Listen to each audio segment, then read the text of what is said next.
नमस्कार बच्चों, मैं डॉक्टर प्रियंका शर्मा राजकीय महाविद्यालय लक्ष्मणगढ़ अलवर से बीए पार्ट 2 की होम साइंस की सभी छात्राएं।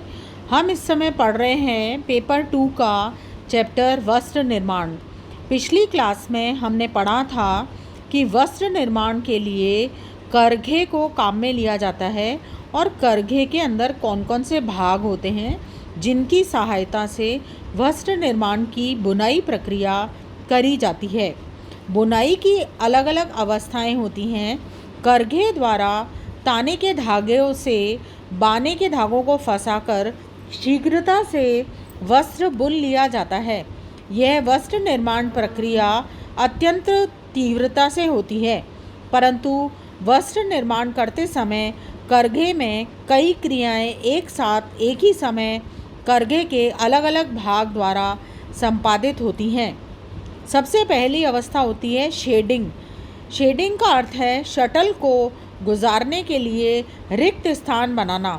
ताने के कुछ धागों को हार्नेस की सहायता से ऊपर किया जाता है, जिससे एक रिक्त स्थान या गलियारा बन जाता है।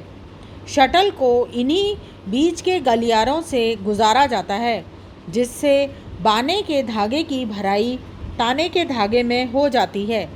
करघे के आविष्कार से पूर्व शेडिंग बनाने का कार्य हाथ की उंगलियों से किया जाता था, जिसमें बाने के धागे को गुजारने के लिए ताने के धागे को क्रमानुसार क्रमबद्ध तरीके से उठाया जाता था।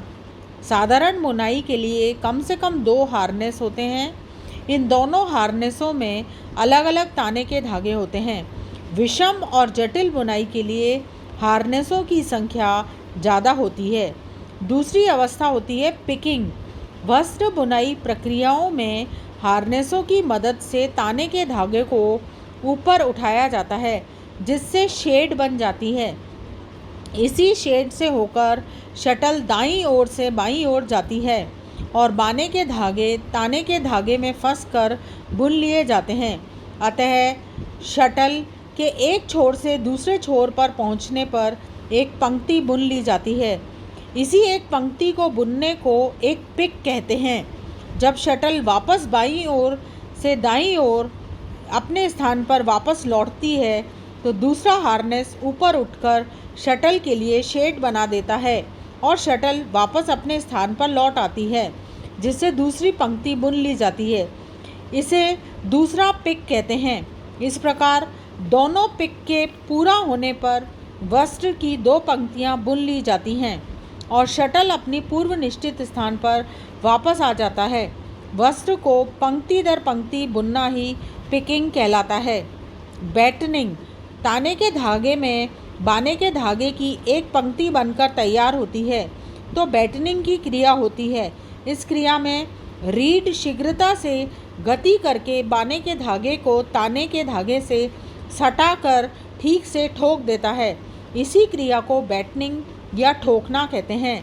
इसकी सहायता से वस्त्र सघन, चिकना और सुंदर हो जाता है।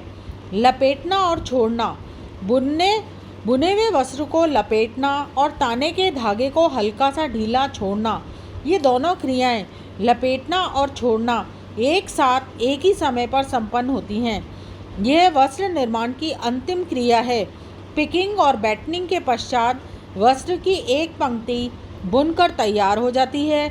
अब वॉर्प बीम हल्का सा घूमकर ताने के धागे को छोड़ देता है और क्लॉथ बीम उसी समय हल्का सा घूमकर बुने हुए वस्त्र को लपेट लेता है।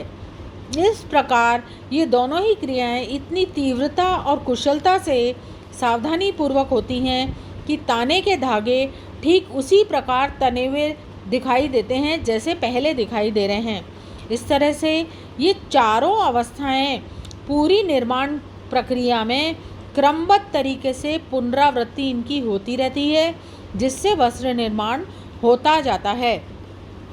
वस्त्र की किनारी। सभी कपड़ों में हमने देखा होगा कि उसमें चौड़ाई की तरफ दोनों सिरों में लगभग 1.25 से 2 सेंटीमीटर तक की चौड़ाई की किनारी रहती है। इसको सेल्वेज या वस्त्र की किनारी कहते हैं।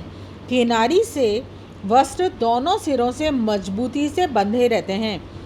तथा धागे निकलने और छिटकने नहीं पाते हैं। अगर वस्त्र में किनारी नहीं होती है तो वस्त्र उपभोक्ता के हाथ में पहुँचते पहुँचते ही उसकी उपयोगिता नष्ट हो सकती है। इसलिए वस्त्र में किनारी का होना अत्यंत ही महत्वपूर्ण होता है। किनारी का मुख्य काम वस्त्र को स्थिरता और मजबूती प्रदान करना है। किनारी को देखकर वस्त्र को खड़ा या आड़ा रुख आसानी से पहचाना जा सकता है। किनारी कई प्रकार की होती है। एक तो होती है सादी किनारी। इस प्रकार की किनारी में ताने के धागे अपेक्षाकृत अधिक मोटे और मजबूत नहीं होते हैं, अतः वस्त्र की किनारी वस्त्र के अन्य भाग के समान ही रहती है और सिलाई करते समय इन्हें मोड़ने की आवश्यकता नहीं होती है। कटी हुई किनारी, इस प्रकार की किनारी छोटे वस्त्रों को बुनने के लिए की जाती है, जैसे नैपकिन, तौलिया, रुमाल। वस्त्र बुनने के पश्चात इन्हें काटकर अलग कर दिया जाता है। तत्पश्चात मशीन से सिलकर इनकी किनारी बना दी जाती है। इसके बाद में होती है टेप किनारी। टेप किनारी अपेक्षाकृत मोटे और मजबूत धागे से बनाई जाती है। इसे बनाने के लिए ताने के धागे को तानते समय वॉर्प बीम पर दोनों ओर आधी आधी इंच तक मोटे और मजबूत धागों को ताना जाता है। बाने के धागों में कोई अंतर नहीं रखा जाता है। फ्यूज़ किनारी, फ्यूज़ किनारी में इसके जो तंतु हैं उन्हें पिघलाकर फ्यूज़ कर दिया जाता है, जिससे धागे निकल नहीं पाते हैं। ताप सुनम्य रेशों से बने वस्त्रों में छोटी छोटी पट्टियाँ काटकर इसकी ऐसी किनारी बनाई जाती है। इस तरह से वस्त्र की किनारी का भी वस्त्र में बहुत ही महत्वपूर्ण स्थान होता है। ये वस्त्र को मजबूती प्रदान करते हैं। इस प्रकार से वस्त्र निर्माण की विभिन्न अवस्थाओं के साथ साथ वस्त्र की किनारी का भी अपना एक महत्व होता है। धन्यवाद।